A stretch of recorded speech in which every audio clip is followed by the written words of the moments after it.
Right Congress బొగ్గు కుంభకోణంపై లోక్ భవన్లో governor కలిశారు, ఫిర్యాదు చేశారు. బీఆర్ఎస్ నేతలు కేటీఆర్ కూడా దీనికి సంబంధించి తాజా అప్డేట్స్ అందించడానికి మా కరెస్పాండెంట్ మహేష్ లైవ్ ద్వారా సిద్ధంగా ఉన్నారు. మహేష్ చెప్పండి, ఎంతసేపటి క్రితం గవర్నర్ కలిశారు, గవర్నర్ నుంచి ఎలాంటి రియాక్షన్ ఉంది అసలు?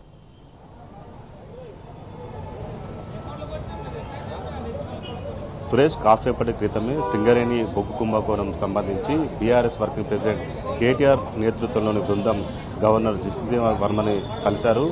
అటు మాజీ మంత్రి హరీష్ రావుతో పాటు మాజీ మంత్రులు సబితా ఇంద్రారెడ్డి, తలసాని శ్రీనివాస్ యాదవ్, మల్లారెడ్డితో పాటు ఎమ్మెల్సీలు కూడా ఈ బృందంలో ఉన్న పరిస్థితి కనిపిస్తూ ఉంది. ఇక సింగరేణికి సంబంధించి చూస్తే అటు గత 2 ఏళ్ల కాలం నుంచి కూడా అటు ప్రైవేట్ పరం చేసేలా కుట్రలు అనేకం జరుగుతున్నాయి. ఇటు 90 బొగ్గు బ్లాక్ టెండర్లకు సంబంధించి కూడా అనేక అవినీతి ఆరోపణలు వస్తున్నాయి. దీన్ని వెలుగులోకి బీఆర్ఎస్ పార్టీ వెలుగులోకి తీసుకొచ్చింది. ఖచ్చితంగా దీనికి సంబంధించి ఒక సిబిఐ విచారణ జరిపించాలంటూ కూడా బీఆర్ఎస్ పార్టీ డిమాండ్ చేస్తున్న పరిస్థితి కనిపిస్తూ ఉంది.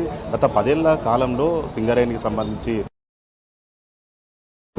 2 ఏళ్ల కాలంలో అటు ప్రైవేట్ పరం చేసేలా కుట్రలు జరుగుతున్నాయి, అవినీతి ఆరోపణలు కూడా వస్తున్న పరిస్థితి కనిపిస్తూ ఉంది. ఇదే విషయంపై గత కొద్ది రోజులుగా కూడా బీఆర్ఎస్ పార్టీ తరఫున అటు ప్రెస్ మీట్ల ద్వారా కావచ్చు, ఇటు బహిర్గతం చేస్తూనే ఉన్నారు. దీనికి సంబంధించి విచారణ జరిపించాలి, ఇటు మంత్రులకు సంబంధించుకోవచ్చు, ముఖ్యమంత్రికి సంబంధించి వారి బంధువులకు సంబంధించిన దానికి సంబంధించిన అవినీతి ఆరోపణలకు సంబంధించి కూడా ఇటు ఒక సమగ్ర నివేదిక కూడా గవర్నర్కు సమర్పించిన పరిస్థితి కనిపిస్తుంది. ప్రస్తుతం మనం లోక్ భవన్ వద్ద ఉన్న చూడొచ్చు, ఇక్కడ పెద్ద ఎత్తున కూడా బీఆర్ఎస్ కార్యకర్తలు కూడా వచ్చిన పరిస్థితి కనిపిస్తూ ఉంది. ఇటు పోలీసులు కూడా లోక్ భవన్ వద్ద కూడా భారీగా మోహరించిన పరిస్థితి నెలకొంది. ఇక 2 ఏళ్ళ కూడా కాంగ్రెస్ ప్రభుత్వం అధికారంలోకి వచ్చినప్పటి నుంచి కూడా సింగరేణికి సంబంధించి కూడా పూర్తిగా ఈ ప్రైవేటు పరం చేసేలా కూడా కుట్రలు కూడా జరుగుతున్నాయి. ఇటు సైట్ విజిట్ పేరుతో కూడా ఇటు ఎన్నలేని గత 10 ఏళ్ల కాలంలో కావచ్చు ఎప్పుడు ఏ రాష్ట్రంలో లేని విధంగా సైట్ విజిట్ పేరుతో ఒక కొత్త కుట్రలు ఏర్పారు. వారికి సైట్ విజిట్ పేరుతో అక్కడికి నేరుగా వెళ్ళి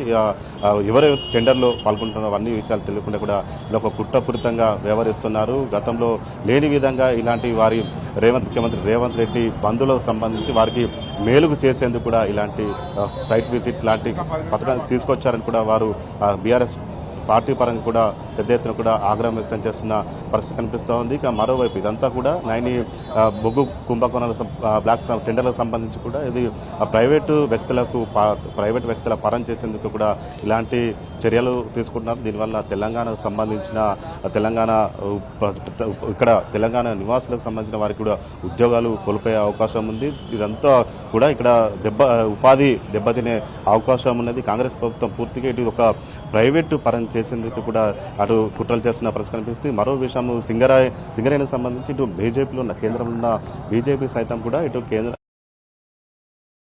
సంబంధించి ఎలాంటి చర్యలు కూడా చేపట్టలేదు. సాక్షాత్తు కేంద్ర మంత్రి కిషన్ రెడ్డి కూడా మాజీ మంత్రి హరీష్ రావు కూడా ఇటు బీజేపీ సింగరేణి బొగ్గు స్కామ్ సంబంధించి కూడా సిబిఐ విచారణ రాసిన పరిస్థితి కనిపిస్తూ ఉంది. కానీ కేంద్రం ఉన్న కాంగ్రెస్ కావచ్చు రెండు కలిపి కూడా సింగరేణిని కూడా ఒక కుట్రపూరితంగానే దీన్ని ఒక ప్రైవేట్ పరం చేసేలా కూడా కుట్రలు జరుగుతున్నాయి. ఇదంతా కూడా ఒక అవినీతి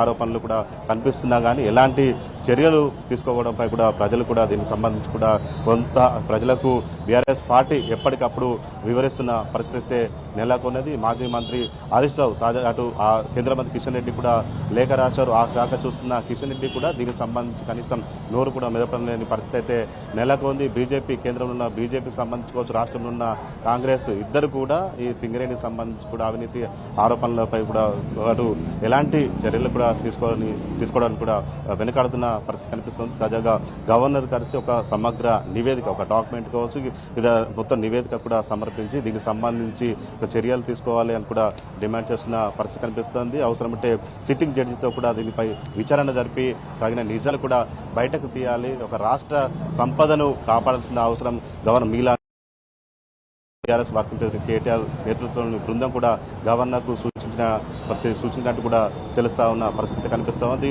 ఇంత పెద్ద అవినీతి ఆరోపణలు జరుగుతున్న నేపథ్యంలో అటు ముఖ్యమంత్రి కావచ్చు, మంత్రులకు కావచ్చు ఆ పదవుల్లో ఉండే అర్హత కూడా లేదంటూ కూడా బీఆర్ఎస్ నేతలు ఇప్పటికే ఆరోపిస్తున్న పరిస్థితి కనిపిస్తుంది. ఖచ్చితంగా దీనిపై ఒక విచారణ జరపాలి, దీనిలో ఉన్న అవినీతి అక్రమాలను కూడా బయటకు తీయాలని కూడా గవర్నర్ కోరిన పరిస్థితి కనిపిస్తూ ఉంది. Thank you Mahesh.